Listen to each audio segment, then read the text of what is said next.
तो दोस्तों नमस्कार, मैं हूं अनिल और रेसलिंग सुपर धमाल में आपका स्वागत है। तो दोस्तों WWE सुपरस्टार गोल्डबर्ग ने पिछले साल बताया है कि वो 2025 में अपना आखिरी मुकाबला लड़ेंगे। कुछ महीने पहले ही उन्होंने कहा था कि वो समर के टाइम पर वापसी करेंगे। पिछले कुछ समय से उनकी वापसी की अफवाहें और अटकलें सामने आ रही हैं। कभी भी उनकी एंट्री हो सकती है। वो फैंस को बहुत ही जल्द सरप्राइज दे सकते हैं। WWE का अगला प्रीमियम लाइव इवेंट बैकलैश है और अब एक रिपोर्ट में गोल्डबर्ग के इस शो में आने को लेकर बड़ा अपडेट सामने आ रहा है। इसलिए वीडियो के अंत तक बने रहें और अगर आप चैनल पर नए हैं सब्सक्राइब करने के बाद ऑल पर क्लिक करें, क्योंकि फ्री है और यहाँ आपको हर प्रकार की रेसलिंग जगत से जुड़ी हुई तमाम जानकारी मिलती है और मिलती रहेंगी। तो चलिए दोस्तों वीडियो को शुरू करते हैं। WWE एलिमिनेशन चेंबर 2022 में रोमन रेंज ने गोल्डबर्ग के खिलाफ यूनिवर्सल चैंपियनशिप को डिफेंड किया था। दोनों के बीच ज्यादा खास मुकाबला नहीं रहा। गोल्डबर्ग के खराब एक्शन को देखकर सभी का गुस्सा फूटा था, क्योंकि दोस्तों उन्हें रोमन रेंज के खिलाफ हार का सामना करना पड़ा था। गोल्डबर्ग ने इसके बाद से कभी भी WWE में कोई मुकाबला नहीं लड़ा है।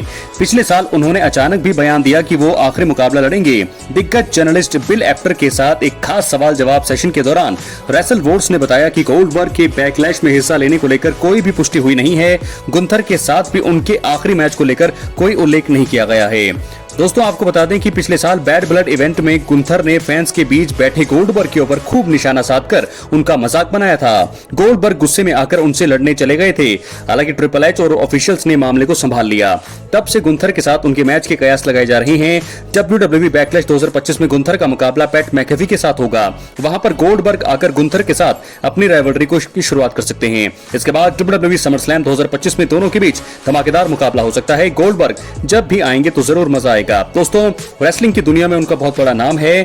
WWE ने जरूर उनके लिए कोई ना कोई बड़ा प्लान बनाया होगा। जल्द ही इसका खुलासा हो जाएगा। तो मुझे ऐसा लगता है कि उनका आखिरी मुकाबला गुंथर के साथ होने वाला है और गुंथर के साथ ही मुझे लगता है कि उनका आखिरी मुकाबला होगा और शायद उस मुकाबले में हार सकते हैं गोल्डबर्ग।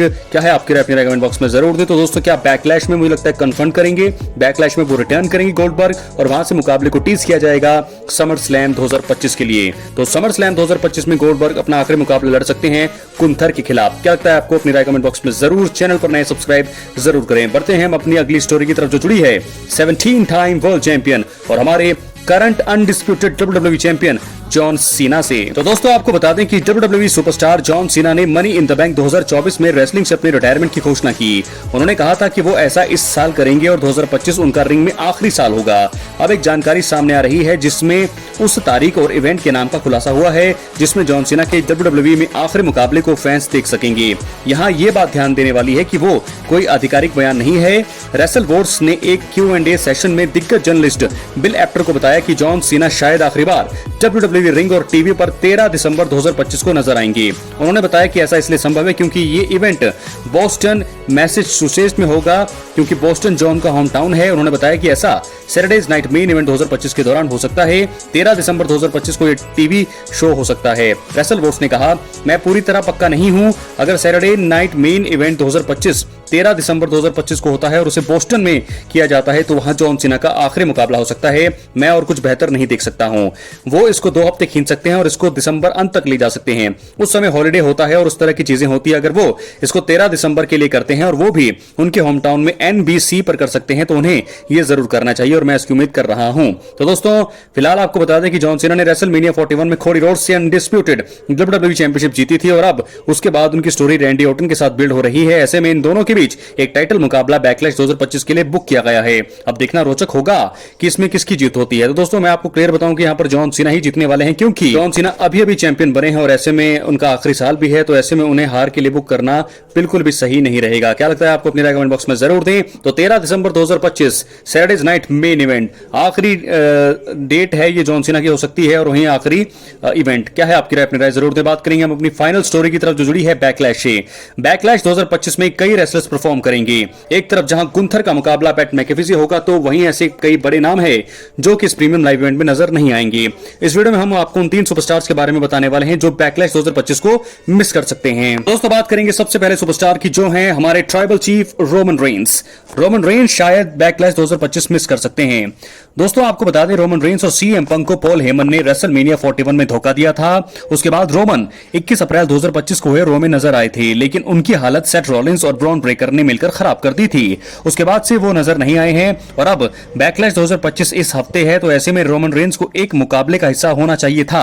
हालांकि ऐसा नहीं हुआ और अब इसके आसार बहुत ही कम ही हैं, क्योंकि प्रीमियम लाइव इवेंट जो है बहुत ज्यादा नजदीक है और ऐसे में वो नजर मुश्किल ही है कि अब आएंगे। ऐसे में देखना होगा कि आगे क्या होता है और रोमन कब वापस आकर अपने साथ हुए धोखे का बदला पॉल हेमन से और ब्रॉन ब्रेकर और सेथ रॉलिन्स से उन पर हमले की भरपाई कैसे करते हैं। तो मुझे लगता है कि रोमन रेंस फिलहाल नहीं आएंगे। तो दोस्तों ऐसे में देखना होगा कि रोमन रेंस जो है अब क्या करने वाले हैं, कब वापसी करेंगे। जैसे कि मैंने आपको बताया कि वो अगले महीने जो है जून में आ सकते हैं, मनी इन द बैंक में आ सकते हैं और समर स्लैम में उनका एक मुकाबला हो सकता है, नाइट 1 में मेन इवेंट हो सकता है। तो बैकलैश में तो दोस्तों कोई भी चांस नहीं है। मैंने आपको पिछली वीडियो में भी बताया था कि सिर्फ 1% चांस हो सकता है कि रोमन रेंस वापसी करें। तो हम अब बढ़ेंगे अपने अगली सुपरस्टार की तरफ जो मिस कर सकते हैं, हमारे farmer undisputed champion the American nightmare Cody Rhodes भी मुझे लगता है कि बैकलैश 2025 को मिस करेंगे। आपको बता दें कोडी रोड्स रेसलमेनिया 41 में अपनी अनडिस्प्यूटेड WWE चैंपियनशिप को जॉन सीना के हाथों हार गए थे। उसके बाद से ही वो टीवी से गायब हैं। अब उनको लेकर ना तो कोई घोषणा हुई है और ना ही ऐसी कोई जानकारी सामने आई है जिसके मुताबिक वो बैकलैश 2025 में नजर आएंगे। ऐसे में यह संभावना है कि कोडी रोड्स शायद इस प्रीमियम लाइव इवेंट से गायब रहीं।